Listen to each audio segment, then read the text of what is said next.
Last time in my previous episode I've talked about the characters that were seen on Adventures of Sonic the Hedgehog. Now in part 2 I talk about the enemies from the first two Sonic games. Let us begin, shall we? First we'll start with Buzz Bomber. There are bee-like robots that were seen from the first game and can shoot projectiles from their tails. Here's what they look like. As you can see, they don't look nothing like their designs. They're green with glowing red eyes, sharp teeth with drill noses, but on SAT-AM they have a more sinister design, and in the 1995 or 1996 anime film they look more accurate. Chopper. They are red piranha-like robots that were only seen in Green Hill Zone. In Adventures of Sonic the Hedgehog, they look like their game designs except they're gold-yellow with red eyes. Roller, an armadillo-like robot that can roll down slopes, and he's colored blue and red. But on Adventures of Sonic the Hedgehog, his design looks relatively different and resembles a long-necked lizard, plus he can turn into a bowling ball.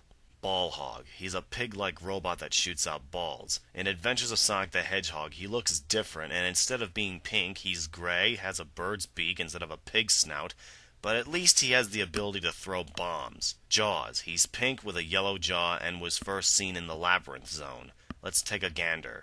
They look slightly different. They each have a hand holding spears and shoot missiles out of their mouths. Coconuts, a monkey-like robot seen in Sonic 2. He climbs on trees and throws coconuts. In Adventures of Sonic the Hedgehog, this is what he looks like. You munched your last chili dog yesterday, Hedgehog. He looks slightly different, and in the show, he was... Demoted me to sanitation duty. Exactly. He wants to capture Sonic so that Robotnik would promote him. Not to mention, he doesn't appear like Scratch and Grounder. Well, he does appear usually.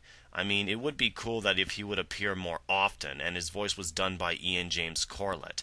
And the way he speaks, he has a New Jersey accent, plus he was seen on Mean Bean Machine. Masher, a fish-like robot with sharp teeth. He's red and orange and resembles Chopper from the first game, also was seen in Emerald Hill Zone. In Adventures of Sonic the Hedgehog, he looks like his design except his lower body is red instead of orange, and was briefly seen in the pilot. Grabber, a yellow and black spider-like robot that appeared in the second game. In the animated series, they look slightly different, and no, they don't grab like in the games. Chop Chop, another fish-like robot with sharp teeth, and were seen in Aquatic Ruin Zone. In Adventures of Sonic the Hedgehog, like Masher, he was only seen in the pilot episode. Grounder, a mole-like robot that only appeared in Aquatic Ruin Zone. He is red with a drill nose, drill hands, and a blue thing on his chest. In Adventures of Sonic the Hedgehog, this Grounder is one of the main antagonists, also a member of the SSSS squad, plus he's gullible and stupid, and his voice was provided by Gary Chalk, and he was also seen on Robotnik's Mean Bean Machine. You did that on purpose! Why, you...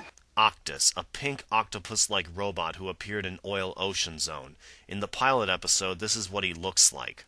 And last, this brings us to Clucker. He's a chicken-like robot who can shoot eggs from the cannon he's sitting on. However, in Adventures of Sonic the Hedgehog, he's called Scratch and happens to be an inspiration to Clucker.